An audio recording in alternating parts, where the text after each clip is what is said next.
Have you ever tried to speak up about something that hurt you? And the next thing you know, people are looking at you like you're the problem, like you're the one who's dangerous, like you're the one who's unstable, like you're the one who's causing all the trouble, even when you're the one who was harmed. That's not an accident, family. That is what we call a smear campaign. Welcome once again to Faith in the Fire, where honesty meets healing. My name is Chepren Fitzgerald, and today we're going to slow down and focus on one thing.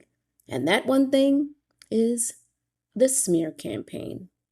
Because this is one of the most damaging tools an abusive person or system of people can use, and many people don't even know what it is.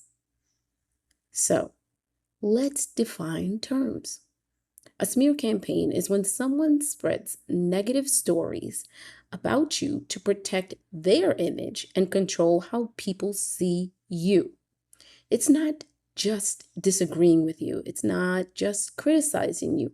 It's actively trying to make other people think that you're the problem. So, no one will believe you, no one supports you, and so no one stands with you. Think about this. If you try to name harm and suddenly everyone turns against you, it's not about truth. That's about protection. Protection of someone else's character.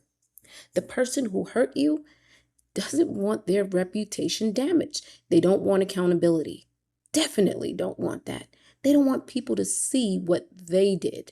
So they paint you as the dangerous one, the unstable one, the one who is lying, the one who's too emotional. Have you ever heard that? And they're probably doing this way before the breakup, way before there's a problem.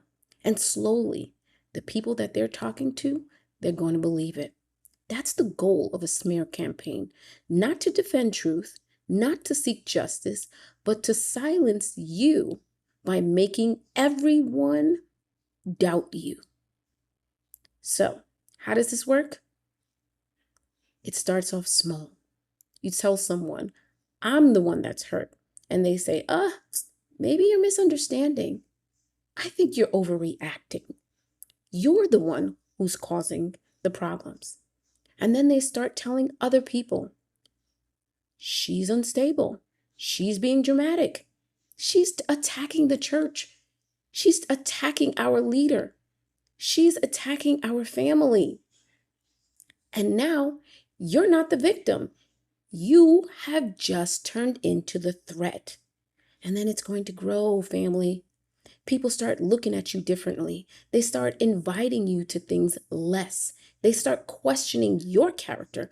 They start wondering if maybe you're the one who's wrong. And the person who hurt you, well, now they look like the victim. They look innocent. They look like the one who's being attacked. That's the power of what a smear campaign can do. And they know this. It flips the story. It shifts the dynamic. It makes the abuser look safe, and it makes the survivor look dangerous. This smear campaign, it's very common in churches, in families, and communities of people where reputation matters more than the truth. Where people say, don't shame our family. Don't say that about our church. Don't say that about our leader. And when you try to speak up, you're told, you're the one who is the problem. You're the one who's causing this. But you're not causing anything. You're naming the harm. And that's what they're trying to stop. People don't like being wrong about you. Smear campaigns often come with other tactics. Sometimes they come with gaslighting. That never happened, they said. You're making all of this up. You're remembering it wrong. Sometimes they come with blame shifting. You hurt me first. You made me do this. If you hadn't done that, I wouldn't have reacted. I wouldn't have slept with my secretary. Sometimes these tactics come A smear campaign comes with isolation. They start telling people not to talk to you, not to support you, not to listen to you. And slowly but surely, you're cut off. You're alone. You're silenced. All of these things work together to make you feel like you can't trust yourself, like you can't trust anyone, like you're the problem. But the truth is, if people are turning against you when you try to speak up and you tell them that you have been harmed, that's not your fault. That is not a weakness. That is not a failure. That is a tactic. You are not the problem. You are not dangerous and you're not unstable. And I want you to understand that. The problem is when someone protects their image by destroying yours. And they do this on purpose. Proverbs 11:13 says, "A perverse person stirs up conflict, but whoever trusts in the Lord is kept safe." Sometimes it's the other way around. The person who causes harm is the one stirring up the conflict, and the person who was hurt is the one being told to stay quiet. Truth doesn't need to lie. Truth doesn't need to attack. Truth doesn't need to destroy someone's reputation. But guess what does? Manipulation. Manipulation needs those rumors. It needs the lies. Manipulation needs you to feel like you can't trust anyone. So if you're in a situation where people are turning against you, when you try to speak up, ask yourself this one question.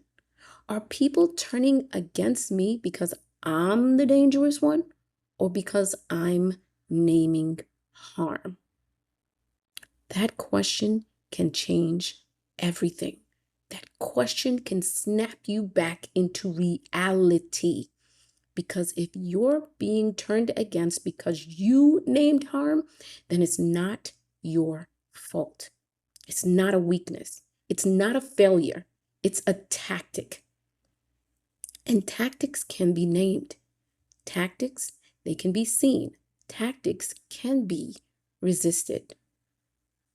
Family, here's what I want you to do when you're in a smear campaign. First and foremost, pause. Don't react immediately. When people start saying things about you, don't jump into arguing with everybody. Don't do it. Take a breath. Give yourself some space. Second, remember, write it down.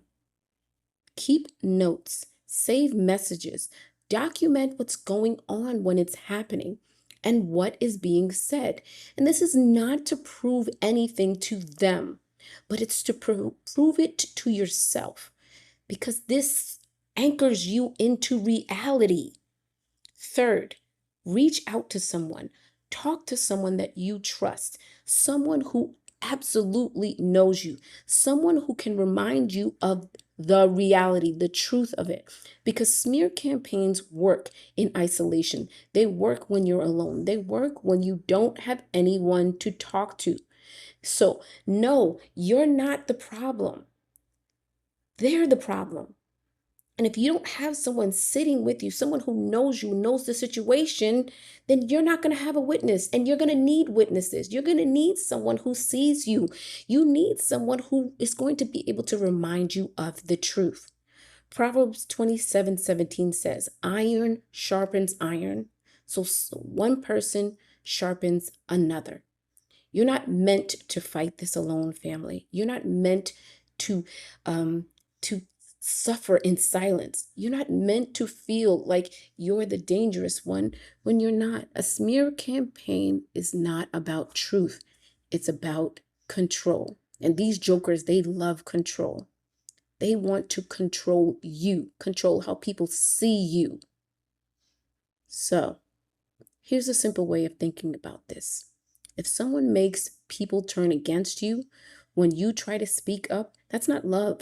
That's not care. That is not safety. Family, that is manipulation. That is a tactic. And you don't have to stay silent. You can name it. You can see it, and you can resist it. I want to leave you with this. When someone starts a smear campaign against you, they're not protecting the truth. They're protecting their image. And they don't have to do it by themselves because they recruit people each and every day. You can remember, you can trust yourself, you can stand firm because truth doesn't need to lie. Truth doesn't need to attack anyone. Truth doesn't need to destroy someone's reputation. Truth stands on its own. Truth is clear and truth is free. It's freeing. If you or someone you know is in immediate danger, family, please call the local emergency services. In the United States, the National Domestic Violence Hotline is available 24/7, 1-800-799-7233, or at thehotline.org. If you enjoyed this, family, please take some time to subscribe to Faith in the Fire podcast. And my name is Chepren Fitzgerald.